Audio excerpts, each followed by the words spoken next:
Hello everyone, this is Hassan Baluch here, and this is my organized crime group presentation, and today we are going to be talking about the Black Mafia family. So just a little background of the Black Mafia family. This group is a drug trafficking and money laundering group, and they were founded in 1989 in Detroit, Michigan by Demetrius Big Meech Flannery and Terry Southwest T Flannery.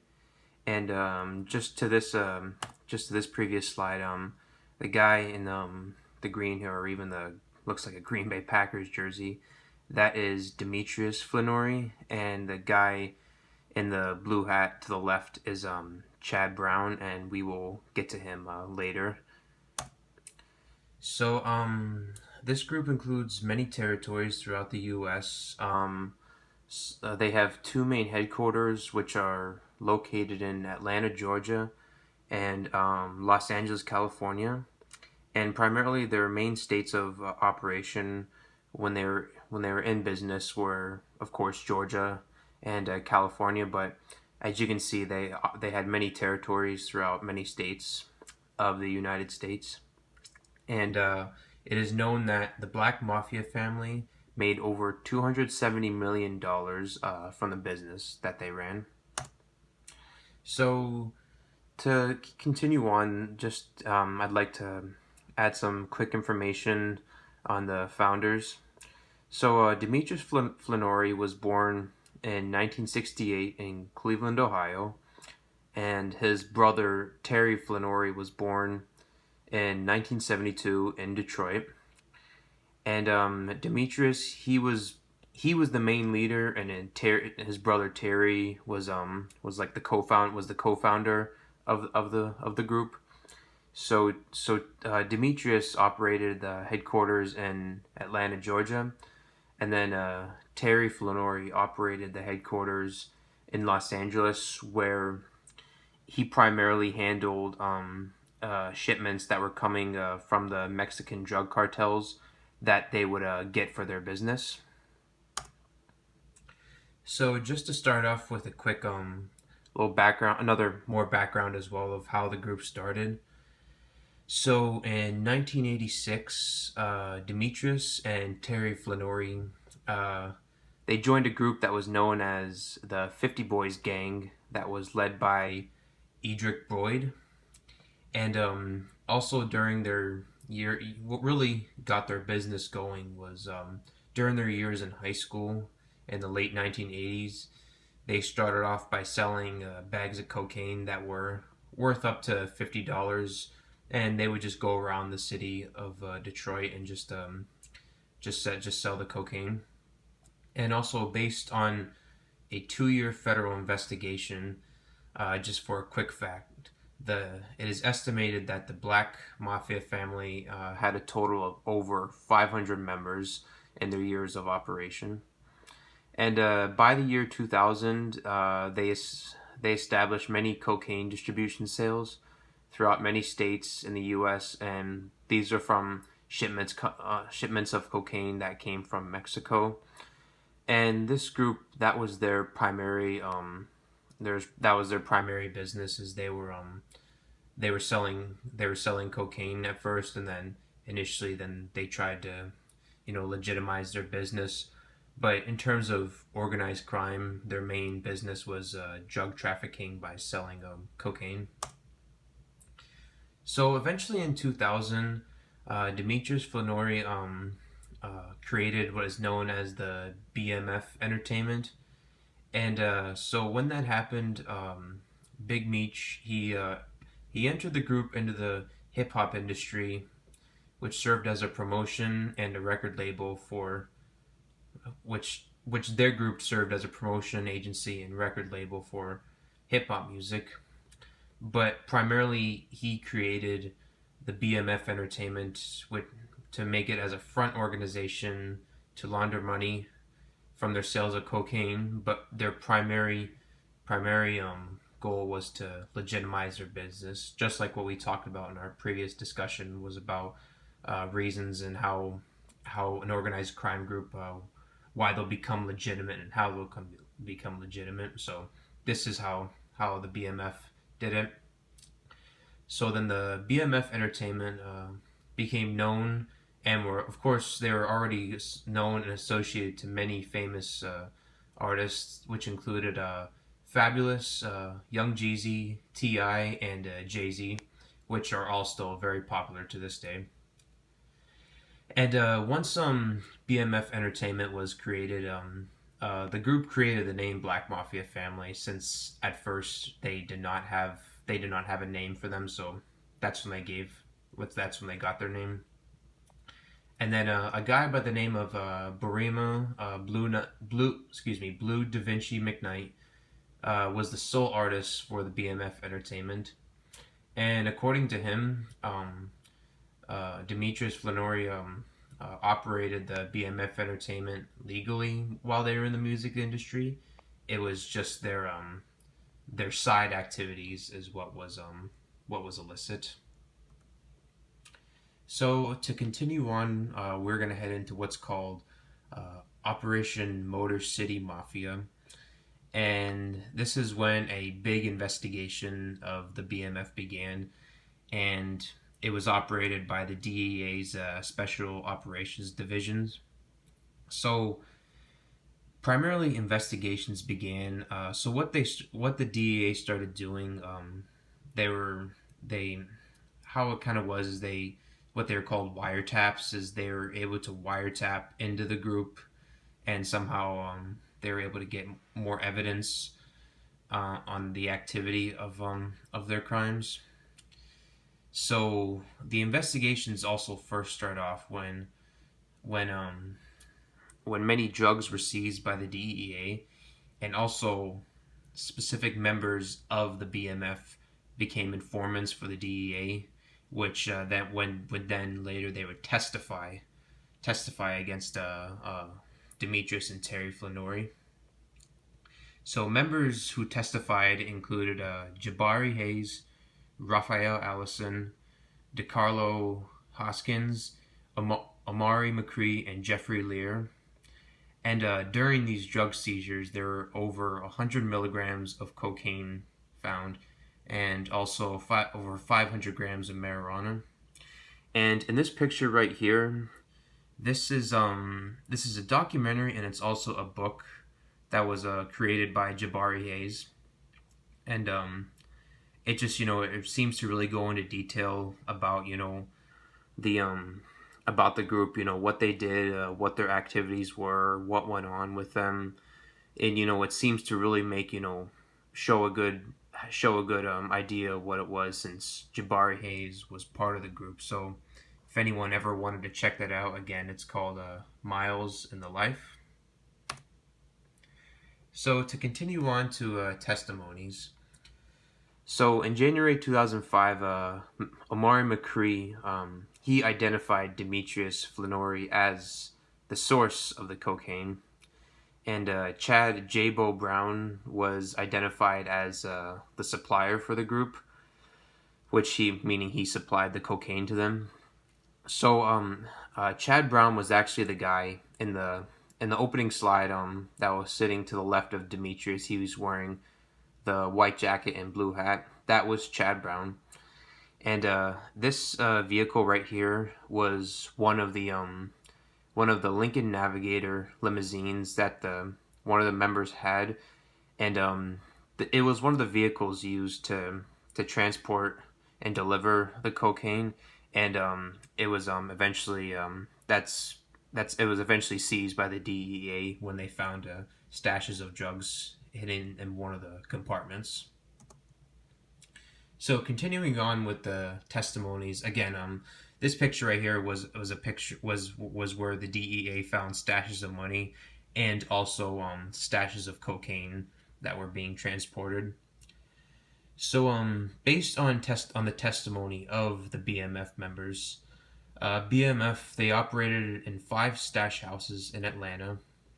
So this here will go into depth about their activities, and primarily what went on during their activities when they were selling drugs, and primarily how they did it.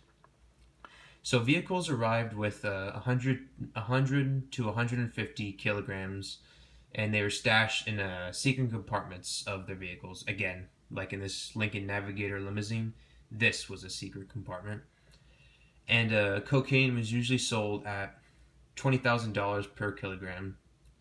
And the BMF, they received drug shipments at the Atlanta, well, through the Atlanta International Airport that contained, uh, again, 100 to 150 kilograms of cocaine, and they delivered to the stash houses in the city. And yeah, these stash houses were just all around the city of Atlanta. So moving on, this is when the indictments also began to happen, the arrests, and primarily the raids of that the DEA conducted. So in October 2005, at least 30 members of the BMF were arrested in a massive raid led by the Drug Enforcement Agency. And the DEA, they seized $300 million in cash and assets, over 200 kilograms of cocaine, and plenty of weapons on top of that. And they also arrested 17 members prior to the raids, where they found over 600 kilograms of cocaine and $5.3 million in cash and $5.7 million in assets. So then Demetrius and Terry Flannery were charged with conspiracy to distribute 5 kilograms or more of cocaine, possession with intent to distribute more than 500 grams of cocaine, conspiracy to launder monetary instruments, and 2 counts of possession with intent to distribute more than 5 kilograms of cocaine. And this picture right here was a large stash of the cash that the DEA seized. So these were the indictments that occurred in 2006. So during the indictments, the U.S. Department of Justice even found more of the group's illicit activities that were part of the indictments. And these allegations included running their money that they got from their cocaine sales through banks and money wiring services to disguise, how the group started, just to kind of hide, their pretty much their illegal activity. And the group was also accused of obtaining several winning lottery tickets from Michigan, where they paid for them, and then they would cash the tickets to make the money appear legitimate again.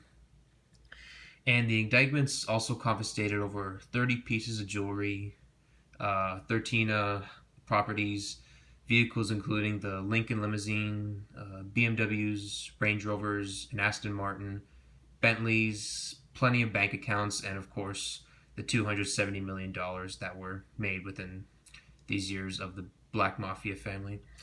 And this picture right here is Terry Flannery. He was, of course, the co-founder of the group. And so in 2007, 16 more members were indicted on charges of participating in the nationwide cocaine distribution conspiracy. And these charges, so they're federal charges, and based on the federal government, they have a mandatory minimum sentence of 10 years in prison and a maximum sentence of life in prison, and also a fine of up to $4 million. And all the defendants pled guilty except one, which was Fleming Daniels, him in the picture.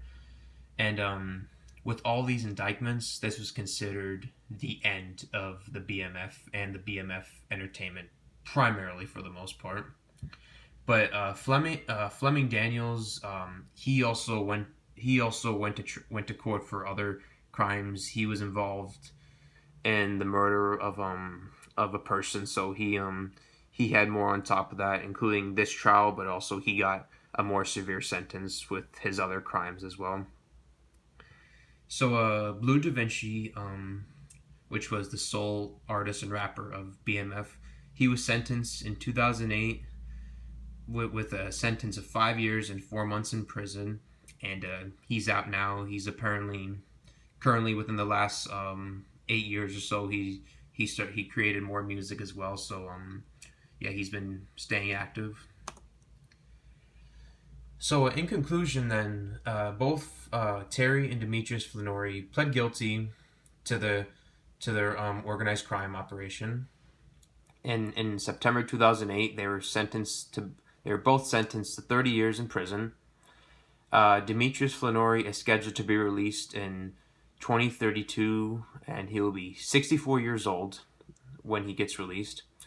And currently, Terry Flannery was released back in May of this year and placed on house arrest. Now, this is when the COVID-19 came, and that's when prisons were concerned about the virus spreading through the prison, so they released specific inmates to prevent the spread of COVID-19. And also, Demetrius Flannery, he sought to get his release, but a federal judge denied his release because while he was in prison, he just, his behavior in prison just wasn't able to grant him that release, even if it was due to the COVID-19 pandemic. He promoted himself as a drug kingpin. He violated many rules while in prison, which included possession of a weapon, and also continued to use drugs while incarcerated. And it is also concluded by the federal government that the BMF contained over 150 members, well, also the 500 members, but at least over 150 members were indicted from the group's operations and activities from 2000 to 2005. So just some documentaries, and of course we just talked about Jabari Hayes' Miles in the Life. And another good documentary is called BMF, The Rise and Fall of a Hip-Hop Drug Empire. And also, just recently on the Stars movie channel, the rapper 50 Cent created a mini-series that was also called The Black Mafia Family. So if anyone would like to check those out, feel free to check those out. They probably go very in-depth of the group and their organized crime activities as well. So I'd just like to add, just before we end, here are just a few pictures here of some of the members part of the BMF. This picture right here on the right is some of the members that testified. This picture right here is like a chart. Of course, we got Demetrius and Terry Flannery, and then this chart includes just some of the members that were the conspirators and also the distributors, and also some of the other members that testified as well. And in this picture right here, that's again Demetrius Flannery. And in this bottom right picture, the guy on the left, this is the rapper T.I., and he was one of the many rappers associated with BMF Entertainment, and he had a great relationship with Demetrius Flannery and looked up to him, and I personally, T.I. is one of my favorite artists, and he just has some great music, and just overall a great guy. And then also on the right, this is Demetrius Flannery. So that's gonna conclude it. Again, if anyone likes to ever check out those documentaries, please feel free to. And there's much information about the Black Mafia family. And I thank everyone for their time, and have a great weekend. Thank you.